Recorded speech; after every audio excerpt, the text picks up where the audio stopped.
Y hemos llegado a la versión, al programa número 50 de Cogiendo el Tono. Es una alegría y es muy emotivo haber pasado por las 50 páginas iniciales de 50 novelas que consideramos notables, no las mejores, no me interesa mucho la competencia, pero sí las novelas que han sido más destacadas en el proceso de la creación literaria. Para celebrar esta edición 50 de Cogiendo el Tono, he pensado en una autora y en un libro de finales del siglo pasado que se llama Ella, Nélida Piñón, y el libro La República de los Sueños.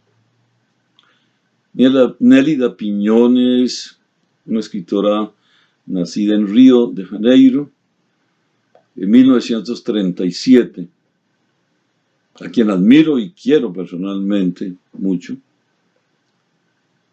que ganó el premio Juan Rulfo, ganó el premio de la Crítica Nacional en el Brasil, es príncipe de Asturias.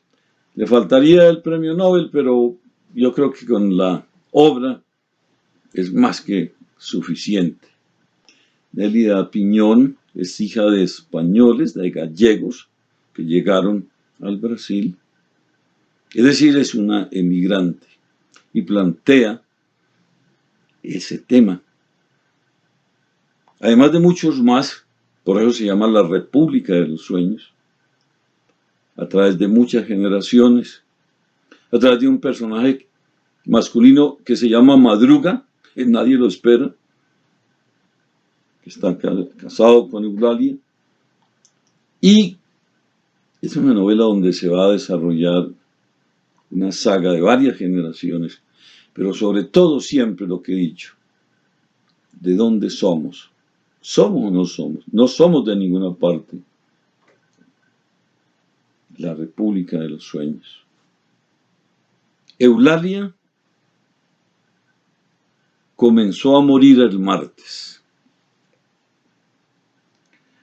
olvidada del último almuerzo de domingo, con la familia reunida en torno de la larga mesa, especialmente dispuesta para recibir hijos y nietos. Sentado a la cabecera, Madruga presidía los festejos y los hábitos implantados en la casa desde su llegada a América. Y miraba a los presentes con cierto tedio, cobrando de ellos sangre y aprecio a través de las bandejas de viandas engalanadas. Eulalia cedía al marido discretas porciones de sí misma, ansiosa de recogerse en su cuarto, siempre seguida de Odete, la fiel escudera, o en la iglesia, a donde llegaba aún en ayunas, a tiempo de asistir a la primera misa, de la cual jamás se apartó un solo día. Cerca del altar, absorta en las cuentas del rosario y en el olor de los cirios encendidos, iba incorporando los santos y los objetos de oro y plata a una realidad moldeada por el sueño y ajena a miradas extrañas. Y cuando alguna voz dispersa y sin nombre venía a oprimirle el corazón, Eulalia se apresuraba a recoger junto a la hostia los recuerdos de Galicia, a donde no había vuelto hacía años. Desvaídos recuerdos, casi sin color, para cuya fijación se le negaban ya las palabras. Afligida entonces, Eulalia se fortalecía en el rezo y en la tímida sonrisa. Un ritual automáticamente renovado. Algunos días, sin embargo, se sentía en el teatro como si frente a ella se moviesen algunas figuras cuyas máscaras se asemejaban a los rostros de familiares muertos, sin que esta visión le causase miedo, quizás porque desde hacía mucho en su escala afectiva había optado por los muertos. Le parecía que desde lejos miraban ellos la vida con la benevolencia de quien dispone de la eternidad, por el hecho de haberse convertido en eximios apreciadores de lo que había quedado atrás, bien diferente de los vivos, que expresaban la alegría en forma ruidosa, siempre en los límites de la mentira y la decrepitud. Y por ello, desoyendo las historias que ella casualmente intentase contarles, en el afán de preservar la memoria de don Miguel, su padre. Últimamente Eulalia observaba a Madruga como si le pesase el encargo de compartir lo cotidiano con su marido, mientras él, adivinándole los sentimientos, sentía en la mirada de Eulalia el reproche de haberse ido siempre a la sombra de la propia prepotencia.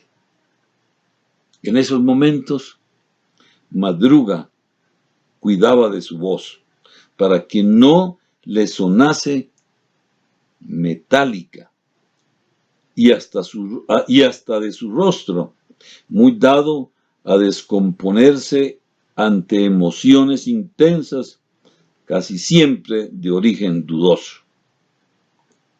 Ahora, más que nunca, quería evitar innecesarias aflicciones dentro de los muros de su casa. Tenía la certeza de que Eulalia ya no vendría en su ayuda, como antes, para brindarle la explicación de sus actos inexplicables. La República de los Sueños es un tomo de 800 páginas y nunca va a cansarse uno de ese tejido tan propio de Nélida Piñón, esa manera de recordar, de poner las cosas en nombre de quienes ya no existen, en nombre de quienes ya no son de un sitio sino de otro, pero que de pronto regresan al sitio de origen y cuando regresan ya son extranjeros. Es la vida del ser humano. La República de los Sueños sirve para celebrar los 50 programas que hemos hecho de Cogiendo el Tono. Y quiero hacerle un homenaje mencionándolo, al menos, al traductor, que murió en febrero, creo, de este año, Elkin Obregón Sanín, nacido en Medellín, Antioquia, donde era caricaturista, era librero, era periodista algunas veces, escritor, era poeta, pero fue un gran traductor. Esta es una gran traducción. Y ahora que murió Elkin, nadie recordó, nadie, no vi una sola nota de las varias que salieron, donde el periodista dijera, o quien hiciera la nota, que Elkin había sido un excelente traductor del portugués. Les agradezco a todos los suscriptores, a todos quienes me han acompañado en estos 50, en estas 50 primeras páginas. Y ojalá, vamos a continuar. El ideal es llegar a las 100 novelas, a leer las 100 primeras páginas de las novelas destacadas más importantes que consideremos ustedes y yo. Vamos por la mitad del camino. Somos emigrantes, somos caminantes, esperamos llegar a las 100. Muchas gracias, dentro de 8 días nos veremos.